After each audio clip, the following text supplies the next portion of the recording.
پچھلی آیات میں اللہ نے اپنے قدرت کی کئی نشانیوں کو بیان کیا، جس میں سورج کا مدار، چاند کا چلنا، رات اور دن کا آنا جانا، اور مویشی جو انسان کے تابع ہیں ان کو بطور اپنی نشانی اور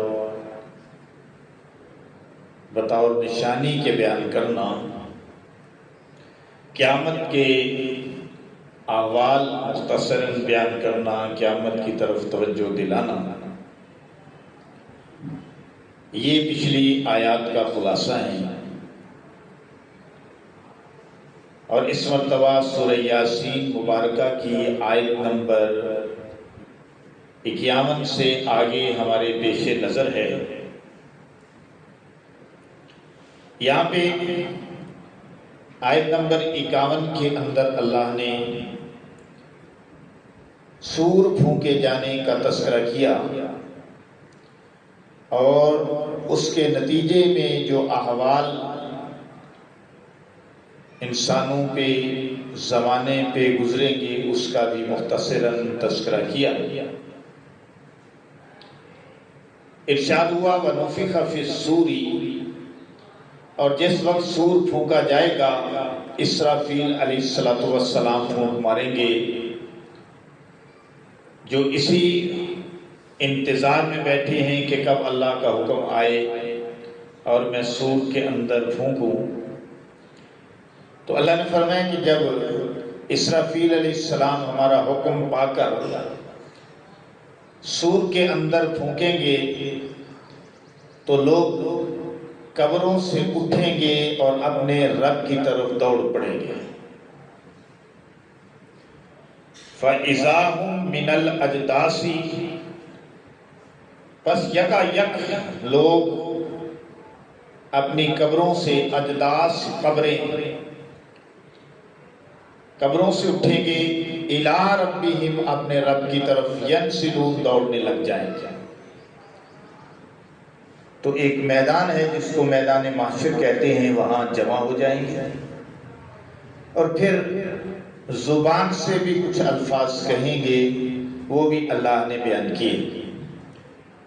آیت نمبر 52 میں ارشاد ہوا قالوا، وہ کہیں گے یا ویلنا، ہماری خرابی، یعنی ہمیں یہ دن کیوں دیکھنا نصیب ہوا، من بعثنا من مرقدنا، ہمیں ہماری قبروں سے، ہماری خواب گاہوں سے کس نے جگا کے اٹھایا۔ تو جب وہ یہ سوال کریں گے کہ کس نے اٹھایا، تو پھر رب کائنات، ارض و سماوات، مالک یوم الدین کی طرف سے ارشاد ہوگا ھذا ما وعد الرحمن، یہ وہ وعدہ ہے جو رحمان نے تم سے کیا تھا کہ تمہیں ایک دن مرنا ہے اور مرنے کے بعد دوبارہ اٹھنا ہے اور میدان محشر میں تمہارا حشر ہونا ہے، یعنی تم نے جمع ہونا ہے۔ حشر کا معنی جمع ہونا۔ اے لائن دے سارے پکھے چلا دے کے کر کے۔ تو اللہ فرمائیں گے کہ یہ وہی ہے وعدہ جو اللہ نے تم سے کیا، وَصَدَقَ الْمُرْسَلُونَ، اور رسولوں نے سچ کہا، یعنی رسول بھی تمہیں اس بات کی خبر دیتے آئے کہ تمہیں ایک دن اللہ قبروں سے اٹھا کر کھڑا کرے گا، اللہ تمہیں قبروں سے اٹھا کر کھڑا کرے گا اور تمہارے ہر عمل کا حساب ہوگا۔ ان کانت الا صیحۃ واحدہ، صرف اور صرف ایک زور کی آواز آئے گی جب اسرافیل علیہ السلام اس جو ہے سور کے اندر پھونکیں گے، جو کہ نرسنگا سا ہے، باجا سا ہے، اب حقیقت حال اللہ جانتا ہے وہ کیسا ہے، بہت بڑا کوئی باجا سا ہے، کوئی بگل سا ہے، سمجھنے کے لیے یوں کہہ لیا کہ جب اس کے اندر زور سے پھونکیں گے اتنی زیادہ بھاری آواز اور چیخ ہوگی کہ اللہ فرماتے ہیں ساری کی ساری انسانیت قبروں سے اٹھے گی اور ہمارے روبرو حاضر ہو جائے گی۔ یہ سچویشن ہوگی، یہ پوزیشن ہوگی اس وقت کے دن کی۔ ان کانت الا صیحۃ واحدہ، ایک زور کی آواز کا ہونا ہوگا۔ فَإِذَا هُمْ مِنَ الْأَجْدَاثِ فَإِذَا هُمْ جَمِيعٌ لَدَيْنَا مُحْضَرُونَ، کہ سب ہمارے سامنے حاضر ہو جائیں گے۔ پھر فرمایا فَالْيَوْمَ لَا تُظْلَمُ نَفْسٌ شَيْئًا وَلَا تُجْزَوْنَ إِلَّا مَا كُنْتُمْ تَعْمَلُونَ۔ ہاں یہ بھی سن لو کہ اس روز کسی شخص پر اللہ فرماتے ہیں کوئی ظلم نہیں ہوگا، تمہیں ویسا ہی بدلہ ملے گا جو تم اعمال کیا کرتے تھے۔ اچھے عمل کرنے والوں کو اچھا بدلہ ملے گا، برے عمل کرنے والوں کو برا بدلہ ملے گا۔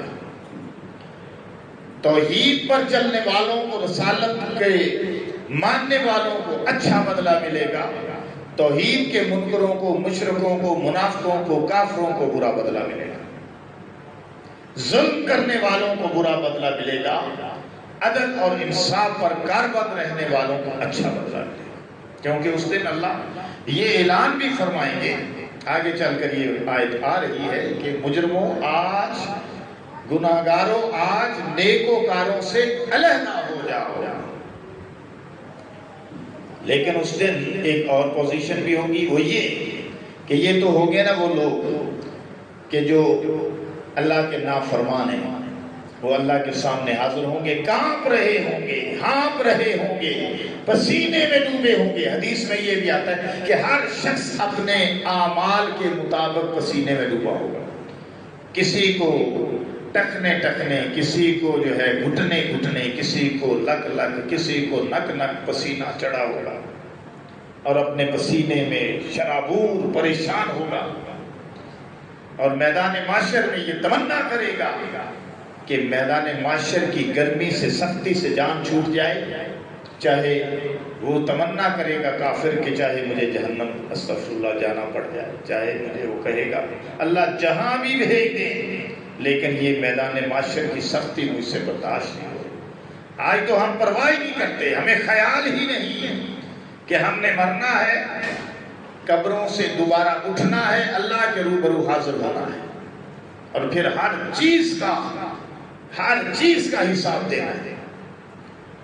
اللہ نے یہ حال بیان کرنے کے بعد اب پھر مسلمانوں کا، نیکوکاروں کا، تابعداروں کا، نبی کے حکمداروں کا، توحید کے علم برداروں کا احوال بیان کیا۔ فرمایا ان اصحاب الجنت اليوم فی شغل فاکہون، اہل جنت جن کے اعمال اچھے ہوں، فَأَمَّا مَنْ ثَقُلَتْ مَوَازِينُهُ فَهُوَ فِي عِيشَةٍ رَاضِيَةٍ، جن کے اعمال کا وزن بڑھ جائے گا، بھاری ہوگا، وہ بڑی خوش و خرم زندگی میں ہوں گے۔ تو ان لوگوں کے متعلق فرمایا ان اصحاب الجنت اليوم فی شغل فاکہون، اہل جنت اس روز عیش اور نشاط کے مشغلے میں ہوں گے، ان کا کام اور کوئی نہیں ہوگا، عیش کر رہے ہوں گے بس۔ ہم تو کہتے ہیں نا کہ عیش اڑا لو دنیا میں، نہیں، عیش تو اصل آخرت میں ہے، اور عیش کا معنی ہے زندگی، اصل زندگی تو آخرت کی ہے۔ دنیا کی زندگی کیا ہے؟ یہ تو فانی ہے، تو ناپائیدار ہے، بے وفا زندگی ہے، اس کا کیا ہے؟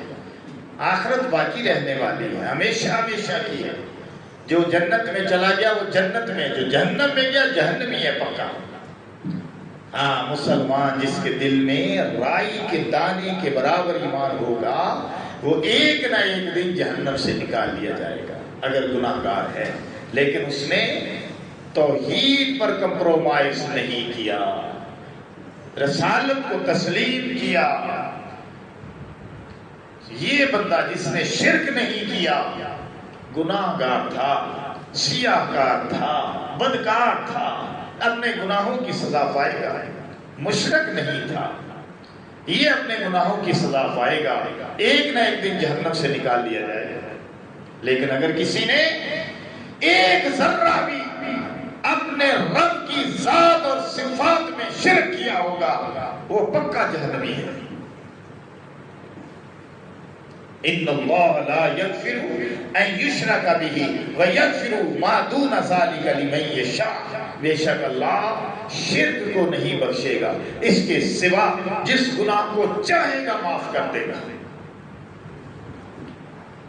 تو یہ اہل جنت ہیں جن کے متعلق اللہ نے فرمایا کہ عیش اور نشاط کے مشغلے میں ہوں گے، حوروں کے ساتھ، غلمان کے ساتھ، نعمتوں کے ساتھ، نعمتوں کی فراوانی کے ساتھ، خوش و خرم ہمیشہ کی زندگی کے ساتھ، اپنے رب کی رضا کے ساتھ خوش و خرم ہوں گے، باتیں کرتے ہوں گے، خوشگپیوں میں مشغول ہوں گے، سونے اور چاندی کے بیڈوں پہ تختوں پہ بیٹھے ہوں گے، درختوں کے میوے ان کے پاس جھکے ہوئے ہوں گے، اور قریب سے نہریں گزر رہی ہوں گی، دودھ کی نہر ہے، شہد کی نہر ہے، شرابت طہورہ کی نہر ہے، پاک شراب کی نہر، شفاف چاندی جیسے پانی کی نہر ہے، خوشبودار پانی ہے، گھاس ہے کہ زعفران کا ہے، چھت ہے کہ عرش الہی کی ہے۔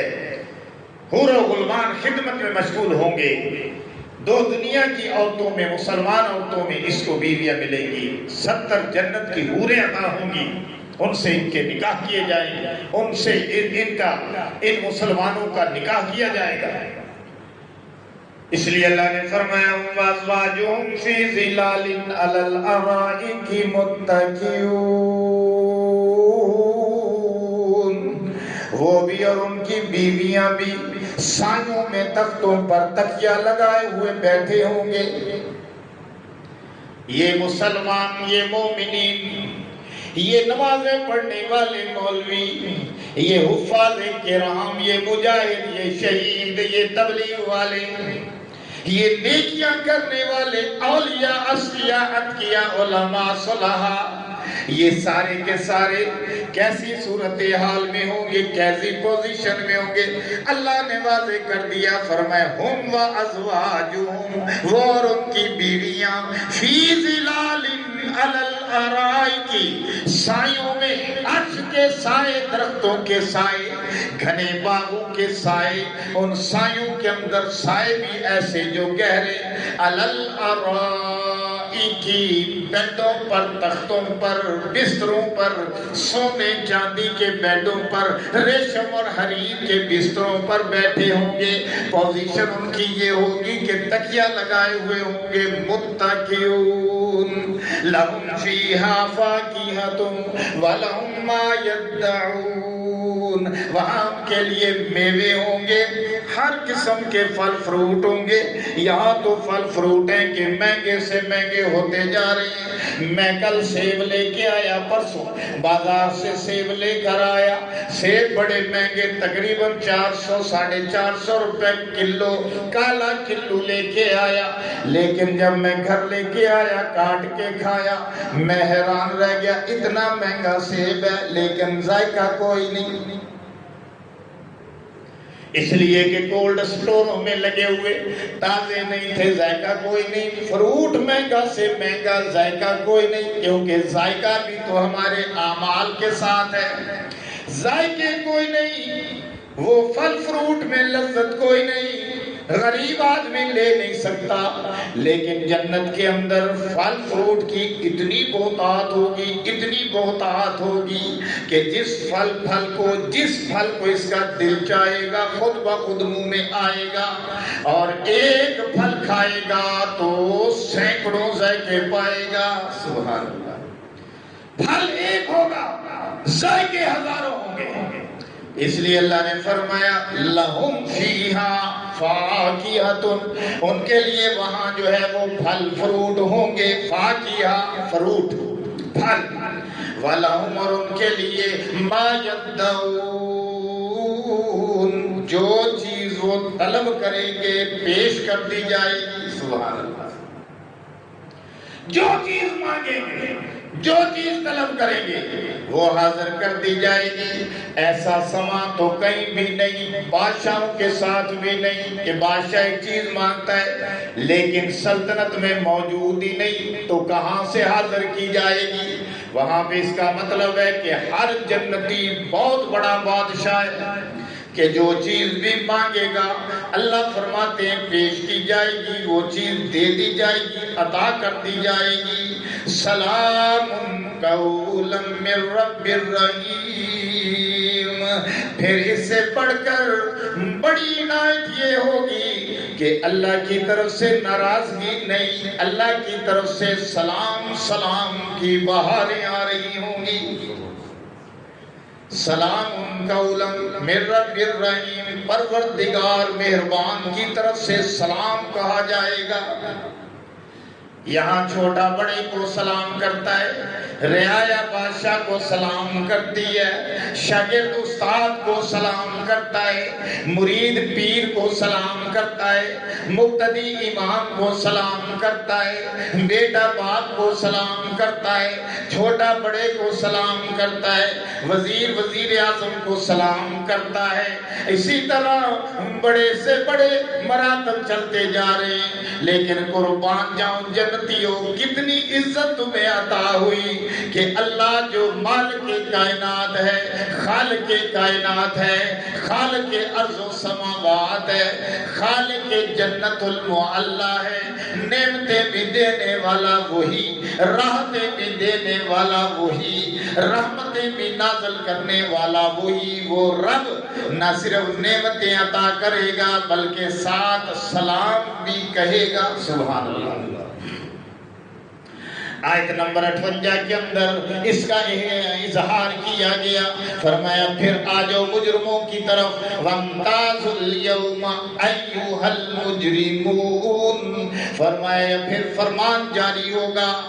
یہ میدان معاشر کی طرف پھر اللہ پلٹ کے لے آئے ہمیں، جنت میں گئے، جنت کی نعمتوں کی طرف گئے، اس کا مختصر تذکرہ کیا آیت نمبر 58 تک، پھر دوبارہ میدان معاشر کی طرف آ گئے، فرمایا وَامْتَازُوا الْيَوْمَ أَيُّهَا الْمُجْرِمُونَ، آرڈر ہوگا او گناہگارو آج نیکوکاروں سے علیحدہ ہو جاؤ، مجرموں آج علیحدہ ہو جاؤ۔ مجرم کہہ کے ملزم نہیں، مجرم کہہ کے پکارا، گناہگار مجرم اور سیاکار مجرم، کافر مجرم، مشرک مجرم، منافق مجرم، علیحدہ ہو جاؤ۔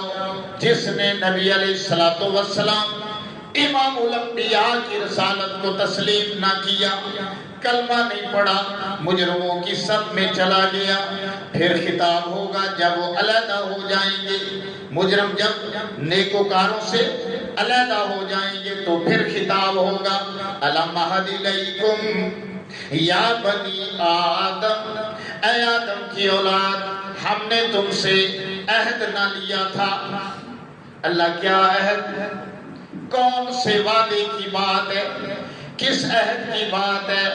اللہ فرمائیں گے اللہ تعبدوا الشیطان، ہم نے تم سے عہد یہ لیا تھا کہ شیطان کی پوجا نہیں کرنی، شیطان کے پیچھے نہیں لگنا۔ اللہ شیطان کی پوجا سے کیا مراد؟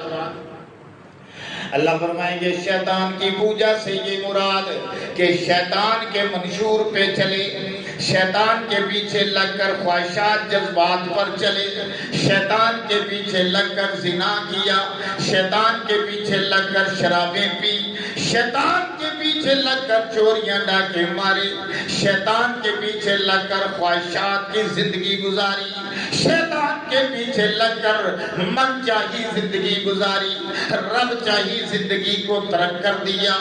اس لیے آج تمہیں یہ کہا جا رہا ہے کہ ہم نے تم سے نہ کہا تھا کہ شیطان کی پیروی پوجا نہ کرنا، اللہ تعبد الشیطان، اور تمہیں یہ بھی بتا دیا تھا قرآن کے اندر انہ لکم عدو مبین،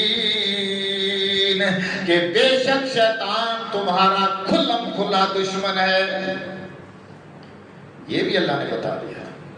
کہ شیطان تمہارا دشمن ہے، یہ درگاہ سے دھتکارا ہوا ہے، اللہ کے دربار سے نکالا ہوا ہے، یہ لعنت زدہ لعین ہے، اس کے پیچھے تم نے نہیں لگنا ورنہ تم بھی خسارے میں پڑ جاؤ گے، یہ بھی خسارے میں ہے۔ لیکن اس کے باوجود انسانوں نے شیطان کو دشمن نہیں سمجھا اور شیطان کو دوست بنا لیا، اتنا دوست بنایا کہ کئی بندے خود ہی شیطان بن گئے۔ اللہ نے فرمایا میں نے تمہیں سمجھایا تھا نا، اب جاؤ یہ جہنم کا راستہ ہے۔ پھر ایک اور بات بھی اللہ نے کہی، فرمایا وَأَنِ اعْبُدُونِی، میری ہی عبادت کرنا۔ میں نے تمہیں یہ کہا تھا عبادت صرف میری کرنی ہے۔ اللہ ہم تو، اب میں کہہ رہا ہوں، اللہ ہم تو الحمد شریف میں کہتے ہیں ایاک نعبد، اللہ ہم تیری ہی عبادت کرتے ہیں، وَإِيَّاكَ نَسْتَعِينُ، اور تجھ ہی سے مدد چاہتے ہیں، عبادت بھی تیری، مدد بھی تجھ سے مانگتے ہیں، ہر معاملے میں، ہر مسئلے میں ہم تو ہر مشکل میں، ہر تنگی میں، ہر تکلیف میں یوں کہتے ہیں حاجت روا مشکل کشا ایک خدا ایک خدا۔ ہم تو یا اللہ یہ کہتے ہیں، ابھی اقرار کر رہے ہیں، اللہ سن رہا ہے۔ تو اللہ فرماتے ہیں میں نے تمہیں کہا تھا نا کہ شیطان کی پوجا نہیں کرنی بلکہ میری، اللہ فرماتے ہیں میری عبادت کرنی ہے۔ ھذا صراط مستقیم، یہ سیدھا رستہ ہے، یعنی اللہ کی عبادت کرنی ہے، فرمایا یہی سیدھا رستہ ہے۔ یہ سورہ یاسین کی آیت نمبر 61 ہے کہ جس میں یہ بات آئی ہے۔ لیکن اللہ فرماتے ہیں وَلَقَدْ أَضَلَّ مِنْكُمْ جَبِلًّا كَثِيرًا، اور تم میں سے بہت ساری خلقت کو شیطان نے گمراہ کر دیا۔ شیطان دے بڑے کوئی ہتھیار ہی ہو جیسا کہ انہیں جناب بڑی خلقت نو گمراہ کر دیتا، بڑی مخلوق نو گمراہ کر دیتا۔ مسیطے ہوں تو تیار کوئی نہیں تے جناب ہر غلط کام کرنے دنیا تیار ہے۔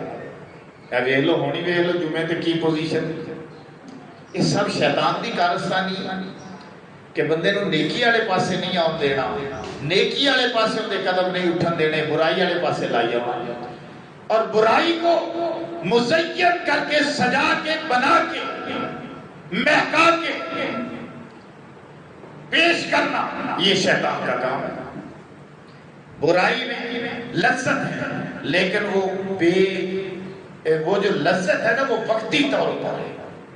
برائی میں لذت ہے لیکن وہ لذت ہے وقتی، اور اس کے بعد جو ہے وہ اتنی بری پوزیشن ہے کہ جس کی حد اور حساب کوئی نہیں، اس کو بیان نہیں کیا جا سکتا، کہ اس وقتی لذت کے بعد جہنم ہے۔ اور یہ وقتی طور پر گرمی میں سردی میں نمازیں پڑھنی ہے، روزے رکھنے ہیں، جہاد کرنا ہے، حج کرنا ہے، وقتی طور پر تکلیف ہے لیکن اس کے بعد لذتیں ہی لذتیں ہیں، کامیابی کامیابی ہے۔ اور وہ ایسی لذت ہے کہ جس کے بعد اتنی بے لذتی ہے کہ عذاب ہی عذاب ہے، جہنم ہی جہنم ہے، تکلیف ہی تکلیف ہے۔ فرمایا وَلَقَدْ أَضَلَّ مِنْكُمْ جِبِلًّا كَثِيرًا، اور اس نے یعنی اللہ فرماتے ہیں کہ شیطان نے تم میں سے بہت ساری خلقت کو گمراہ کر دیا۔ أَفَلَمْ تَكُونُوا تَعْقِلُونَ، او لوگو تمہارے اندر عقل نہیں تھی کیا؟ اللہ فرماتے ہیں تو انہوں سمجھ کوئی نہیں سی، تو انہوں عقل کوئی نہیں سی، کس طرح تسی شیطان دے پیچھے لگے رہے ہیں؟ تے شیطان دے پیچھے لگ کے اپنی دنیا بھی برباد کی تھی تے آخرت بھی برباد کی تھی۔ مجرم تو دنیا جی بھی پھڑے جاندے ہیں، جدو بندہ چوری، زنا، ڈاکہ، شراب نوشی، یہ وہ قانون دی وائلیشن کرے گا تو دنیا جی پھڑیا جائے گا۔ فرمایا ہذہ جہنم التی کنتم توعدون، جہنم کی طرف اشارہ کر کے بتایا جائے گا یہ جہنم ہے، یہ وہ جہنم ہے جس کا تم سے وعدہ کیا تھا، اب جاؤ۔ جڑے شیطان دے پیچھے لگے رہ جے ہون جاؤ اصلوها اليوم بما کنتم تکفرون، جو تم کفر کیا کرتے تھے اس کے بدلے میں آج جہنم میں داخل ہو جاؤ۔ پھر اس دن ایک اور صورتحال پیدا ہو جائے گی کہ اللہ اپنے سامنے انسانوں کو کھڑا کرے گا اور ان سے اقرار کروائے گا، پوچھے گا کہ تم نے یہ گناہ کیے؟ وہ کہیں گے نہیں یا اللہ، مکر جائیں گے۔ اللہ پوچھے گا تم نے چوریاں بھی کی، ڈاکے بھی مارے، زنا بھی کیے، شرابیں بھی پی، بدعنوانیاں بھی کی، بے ایمانیاں بھی کی، والدین کی نافرمانیاں بھی کی، رب کی نافرمانیاں بھی کی، رسول کی نافرمانیاں بھی کی، عبادت نہیں کی، شرک بھی کیے، کفر بھی کیے، بدماشیاں، عیاشیاں، فحاشیاں سب تم نے کی؟ کہیں گے نا۔ جب وہ مکریں گے تو اللہ پاک مکرنے نہیں دیں گے، اس لیے کہ اللہ کے ہاتھ میں تو سارا نظام ہے۔ وہ جو زبان کو بولنے کی طاقت دے سکتا ہے اس دن ہاتھوں پاؤں کو بولنے کی قوت عطا کر دے گا۔ زبان نہیں اقرار کرے گی تو اللہ کیا کریں گے؟ اللہ زبان کو بند کر دیں گے، زبان پر مہر لگا دیں گے، ہاتھ اور پاؤں اللہ سے باتیں کرنے لگ جائیں گے۔ جو گناہ انہوں نے کیے ہاتھوں نے کیے ہاتھ بولیں گے، جو پاؤں نے گناہ کیے پاؤں بولیں گے۔ اللہ فرماتے ہیں سورہ یاسین آیت نمبر 65، الیوم نختم علی افواہہم، آج ہم ان کے منہوں پر مہر لگا دیں گے، وتکلمنا ایدیہم، پھر ہم سے تمہارے ہاتھ باتیں کریں گے۔ ایدیہم تمہارے ہاتھ، ید عربی کے اندر ہاتھ کو کہتے ہیں، یدن ایک ہاتھ، ایدی جمع ہے۔ تکلمنا کلام کریں گے ہم سے، ایدیہم تمہارے ہاتھ، وتشہد ارجلہم تمہارے پاؤں گواہی دیں گے۔ ہاتھ ہم سے باتیں کریں گے، پاؤں گواہی دیں گے، بما کانوا یکسبون، جو تم عمل کیا کرتے تھے، جو تم نے کسب کیے سب کی بتائیں گے۔ پھر تو کوئی راز چھپے نہ رہ جائیں گے، دلوں کے راز ظاہر کر دیے جائیں گے۔ دنیا میں تو مجرم مکر جاتے ہیں، آج کوئی بیان کل کوئی بیان، عدالت کے سامنے کوئی اور بیان، تھانے دار کے سامنے کوئی اور بیان، گھر میں کوئی اور بیان، باہر کوئی اور بیان، میڈیا پہ کوئی اور بیان، جلسے میں کوئی اور بیان، مجلس میں کوئی اور بیان، محفل میں کوئی اور بیان۔ انسانوں کے تو آپس کے بیان ہی نہیں رلتے، آپس میں بیان ہی نہیں ملتے، مکر جاتے ہیں ایک منٹ کے اندر۔ حالانکہ آج تو ویڈیو بھی بن جاتی ہے ایک منٹ کے اندر، لیکن اس کے باوجود مکری جا رہے ہیں، مکری جا رہے ہیں، مکری جا رہے ہیں۔ کیا ہے کہ انسان سمجھتا ہے کہ میں اپنی چالاکی سے نکل جاؤں گا، اللہ نہیں نکلنے دیں گے، اللہ اس دن نہیں نکلنے دیں گے، چالاکی کام نہیں آئے گی۔ منہ پہ مہر، ہاتھ اور پاؤں بولیں گے جو انہوں نے عمل کیے۔ وَلَوْ نَشَاءُ لَطَمَسْنَا عَلَىٰ أَعْيُنِهِمْ فَاسْتَبَقُوا الصِّرَاطَ فَأَنَّىٰ يُبْصِرُونَ۔ اللہ فرماتے ہیں اگر آج ہم چاہیں ان کی آنکھوں کو مٹا دیں، ان کو اندھا کر دیں، پھر یہ راستے کی طرف واپس جانا چاہیں تو نہیں جا سکیں گے۔ وَلَوْ نَشَاءُ لَطَمَسْنَا وَلَوْ نَشَاءُ لَمَسَخْنَاهُمْ عَلَىٰ مَكَانَتِهِمْ، اور اگر ہم چاہیں تو ان کی صورتیں بدل ڈالیں۔ فَمَا اسْتَطَاعُوا مُضِيًّا وَلَا يَرْجِعُونَ، پھر وہاں سے نہ آگے جا سکیں نہ پیچھے لوٹ سکیں، اللہ اتنی قوت اور طاقت کا مالک ہے، یہاں پر تو حکومت طاقت کی مالک ہے، لیکن وہاں پہ صرف اور صرف اللہ کی حکومت ہوگی، صرف اور صرف طاقت اللہ کی ہوگی۔ اللہ کا عدل بولے گا، عدل ہر ایک کے ساتھ عدل کا معاملہ کیا جائے گا۔ پھر فرمایا وَمَن نُعَمِّرْهُ نُنَكِّسْهُ فِي الْخَلْقِ أَفَلَا يَعْقِلُونَ۔ انسانوں ذرا سوچو تو صحیح کہ تم پر ایک دور وہ گزرا کہ تم بچپن میں تھے، پھر لڑکپن آ گیا، پھر جوانی آ گئی، پھر بڑھاپا آ گیا۔ اب جب بڑھاپا آیا ہے تو ہم نے تمہیں پھر بچپن کی طرف لوٹایا ہے کہ جس طرح بچپن میں کمزوریاں تھی وہ کمزوریاں پھر آ گئیں، دماغ بھی بھولنے لگ گیا، باتیں بھولنے لگ گئیں، میموری کمزور ہو گئی، یادداشت چلی گئی، کان بھی صحیح نہیں سن رہے، زبان بھی نہیں بول رہی، پاؤں سے چلا بھی صحیح نہیں جاتا، دل بھی صحیح کام نہیں کر رہا، گردے بھی فیل ہو گئے ہیں۔ اب کیا پوزیشن بن گئی ہے کہ اولاد نے نکرے لگا دیا ہے کہ اب بابا جی بیکار ہو گئے۔ اللہ فرماتے ہیں کہ ہم تمہیں بڑی عمر دیتے ہیں تو خلقت میں اوندا کر دیتے ہیں، یعنی دوبارہ اس تخلیق کی طرف لوٹا دیتے ہیں، بچپن کی طرف۔ آپ کہندے نہیں ہیں، ذرا سوچو نا، ذرا آپ کہندے ہیں کہ بندہ بڑھا جدو ہو جاندہ نا وہ بچیاں دی طرح ہو جاندہ ہے نا، یہ کہنے ہیں کہ وہ بچیاں طرح یاد کرتا ہے، بابا ضد کرتا ہے، یہ گلاں باتاں یہ ہیں جی بچیاں طرح کرتے ہیں بچے بابے۔ وہ کیوں کہنے ہیں؟ اللہ دیا آیت نمبر 68 سورہ یاسین کی، یہ پڑھ کے پڑھتے فرمایا وَمَا عَلَّمْنَاهُ الشِّعْرَ۔ اب اپنے نبی کی طرف پھر اللہ پاک شروع میں اپنے نبی کی رسالت کو بیان کیا، اب پھر نبی علیہ السلام کی طرف اللہ پاک آئے ان کی شان بیان کرنے کی طرف، اب پھر اپنے نبی کی شان بیان کر رہے ہیں۔ کیا فرما رہے ہیں؟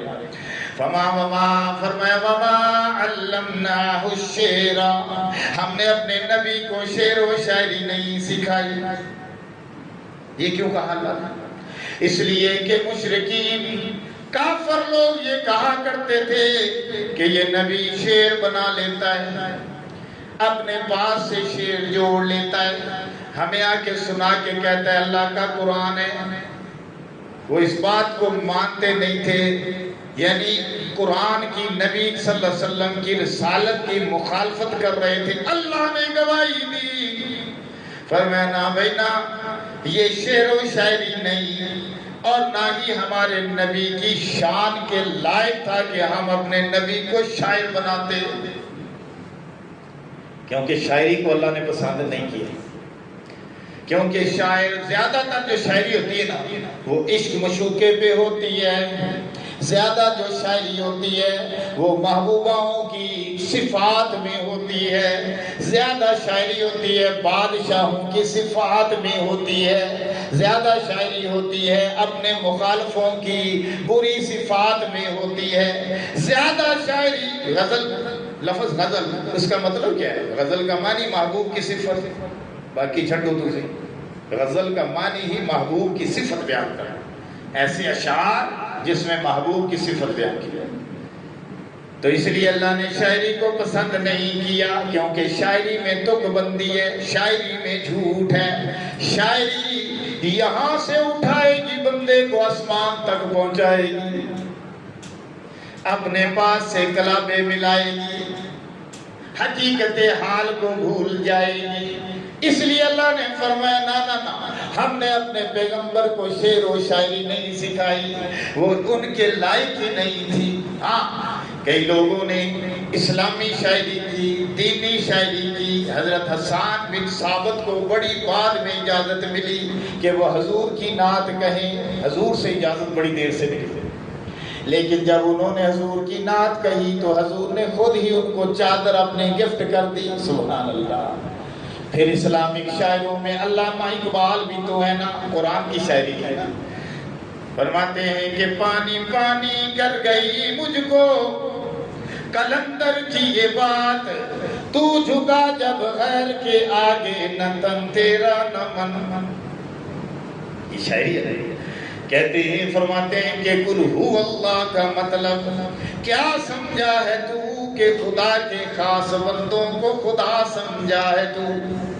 کہتا ہے خدا کے خاص بندے اس کے مقرب بندوں کو تو نے خدا بنا لیا, تو نے قل هو اللہ کا مطلب صحیح نہیں سمجھا. یہ علامہ اقبال کی شاعری ہے نا. تو شاعری اسلامک شاعری, قرآن کے مطابق شاعری, نبی کے فرمان کے مطابق, نبی کی رسالت کی شاعری, اللہ کی توحید کی شاعری جو قرآن حدیث کے اندر رہ کر کی جائے جائز ہے. اب بھی جائز ہے, لیکن وہ پہلے شاعروں کی بات ہو رہی تھی نا جو کہ تک بندیوں پہ شاعری کرتے تھے. تو لیکن نبی کے لیے اللہ نے اس منصب کو پسند نہیں کیا, اور جب لوگوں نے کہا کہ حضور تو شاعر ہیں, اللہ نے فرمایا نہ بھائی نہ, میرا نبی شاعر نہیں. تو پھر اللہ تو اپنے نبی کی صفات ہمیں بتا. اللہ فرماتے ہیں وما علمنا شعرا, ہم نے شعر و شاعری نہیں سکھائی, شعر کہنا اپنے نبی کو نہیں سکھایا. وما ينبغي له, ان کی یہ شان کے قابل ہی نہیں تھی بات. پھر اللہ فرمائی ان هو الا ذکر و قرآن مبین, یہ تو محض نصیحت تھی, صاف صاف قرآن, یہ تو محض نصیحت اور صاف صاف قرآن اللہ کا کلام ہے, اللہ کا کلام ہے جو اللہ کا نبی لوگوں کے سامنے بیان کر رہا ہے. یہ شعر و شاعری نہیں ہے. یہ آیت نمبر 69 کے اندر اللہ پاک نے یہ بات واضح کر دیا. آگے چلیے. اس لیے فرمایا اس لیے لِيُنذِرَ مَنْ كَانَ حَيًّا وَيَحِقَّ الْقَوْلُ عَلَى الْكَافِرِينَ. اور قرآن اس لیے نازل ہوا کہ حکمت سے بھرا ہوا تاکہ اس شخص کو جو زندہ ہے اس کو ڈرائے, اور کافروں پر اللہ کی بات پوری ہو جائے. کل کو کافر یہ نہ کہیں کہ ہمارے پاس تو کوئی اللہ کا پیغام ہی نہیں آیا, ہمیں تو کوئی ڈرانے والا ہی نہیں آیا, ہمیں تو سمجھانے والا ہی کوئی نہیں آیا. اللہ فرماتے ان پر بات پوری ہو جائے. اولم یر الانسان اولم یروا انا خلقنا لهم مما عملت ایدینا انعاما فهم لها مالکون. جس طرح پچھلے سبق کی آیات کے اندر اللہ نے جانوروں کی رات کے دن کی بیان کی دلیلیں, اسی طرح اب پھر ایک دلیل اللہ بیان کر رہے ہیں. فرمایا کیا انہوں نے نہیں دیکھا؟ اولم یروا, کیا انہوں نے نہ دیکھا؟ یرا عربی کے اندر دیکھنے کہتے ہیں یرا, ارا یرا. وہ کیا وہ نہیں دیکھتے کہ جو چیزیں ہم نے اپنے ہاتھوں سے بنائی, یعنی اللہ فرماتے تخلیق ہم نے کی چیزیں, عملت ایدینا انعاما, جس طرح کے چار پائے. یہ چار پائے کیا ہوتے ہیں؟ یہ پلنگ. چار پائے سے مراد چار پاؤں والے جانور, مویشی, ہمارے مویشی جو ہمیں دودھ دیتے ہیں. فرمایا کیا تم نے نہ دیکھا کہ ہم نے اپنے ہاتھوں سے جو جانور بنائے, چار پائے پیدا کیے, لہا مالکون, تمہیں ان کا مالک بنا دیا. سمجھ آئی کہ نہیں بات؟ اللہ فرماتے پیدا ہم نے کیے, مالک تمہیں بنا دیا. کہو نا سبحان اللہ. ورنہ گائے کو کوئی قابو کر سکتا تھا؟ کتنا تیز جانور ہے. کوئی بھینس کو قابو میں لا سکتا تھا؟ کتنا طاقتور جانور ہے. کوئی مینڈے کو قابو کر سکتا تھا؟ آپس میں جب وہ ٹکریں کھیلتے ہیں, آپ دیکھا نہیں آپ نے کہ کس طرح وہ ٹکریں مارتے ہیں. بندے کو ٹکر مار دے, بندہ ویسے ہی کھسک جائے, ایکسپائر ہو جائے. تو اونٹ کو قابو کر سکتا تھا, یہ گھوڑے کو قابو کر سکتا تھا. اونٹ کا بیر پتا ہے کہ نہیں پتا ہے؟ یہ اللہ نے قابو دیے ہمارے. فرمایا ہم نے تمہیں مالک بنا دیا, پیدا ہم نے کیے, مالک تمہیں بنا دیا. وَذَلَّلْنَاهَا لَهُمْ فَمِنْهَا رَكُوبُهُمْ, اور ان کو تمہارے قابو میں کر دیا تو تم ان کی سواری کرتے ہو. رکوبہم ان کی سواری کرتے ہو. راکبہ کہتے ہیں سواری کرنے. منہا ان میں سے یاکلون پھر کچھ کو تم کھاتے ہو.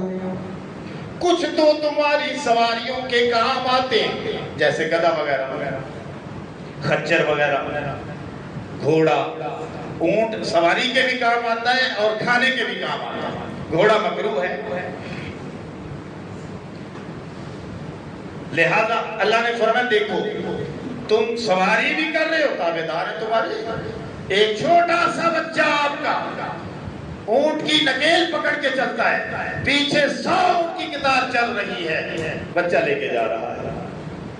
یہ اللہ کی قدرت ہے. فرمایا وَلَهُمْ فِيهَا مَنَافِعُ وَمَشَارِبُ، اور ان میں ان کے لیے یعنی جانوروں میں انسانوں تمہارے لیے منافع ہیں. دیکھو کیا منافع ہے کہ تم بیچتے ہو، تجارت کرتے ہو، بزنس کرتے ہو، منڈیاں لگتی ہیں جانوروں کی، ادھر سے لیتے ادھر بیچتے ہو، ہزاروں روپے جیب میں ڈالتے ہو. اللہ ویلی کر رہے ہو کہ نہیں تجارت؟ ایک ڈھاری تو مجھ جا رہی ہے، دوسری ڈھاری تو جناب ویلی گائے جا رہی ہے. انہیں گائے بیچ دیتی، انہیں مجھ بیچ دیتی، انہیں او لے لی، انہیں او لے لی، تجارت ہو گئی.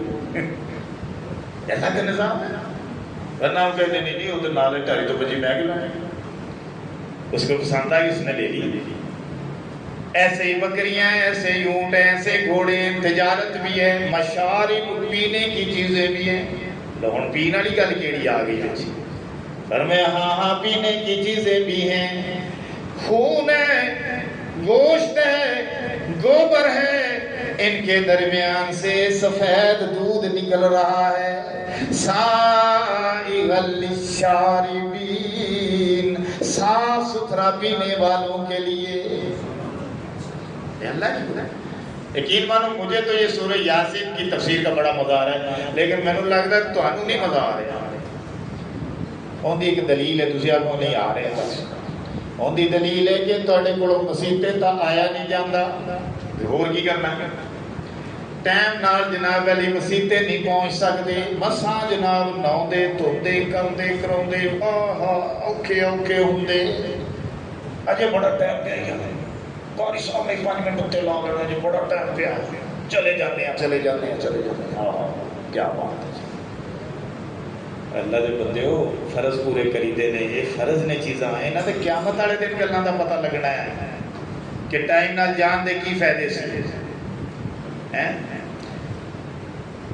تو بہرحال ہم کی کریے، شکوہ بھی آپ سے ہی کرنا ہے. شکوہ جن سے ہوتا ہے، شکایت ان سے ہوتی ہے، شکایت ان سے ہوتی ہے، محبت جن سے ہوتی ہے. وَلَهُمْ فِيهَا مَنَافِعُ وَمَشَارِبُ أَفَلَا يَشْكُرُونَ، اور تمہارے لیے پھر اس میں منافع ہیں، پینے کی چیزیں ہیں، دودھ وغیرہ. أَفَلَا يَشْكُرُونَ، تو شکر کیوں نہیں کرتے؟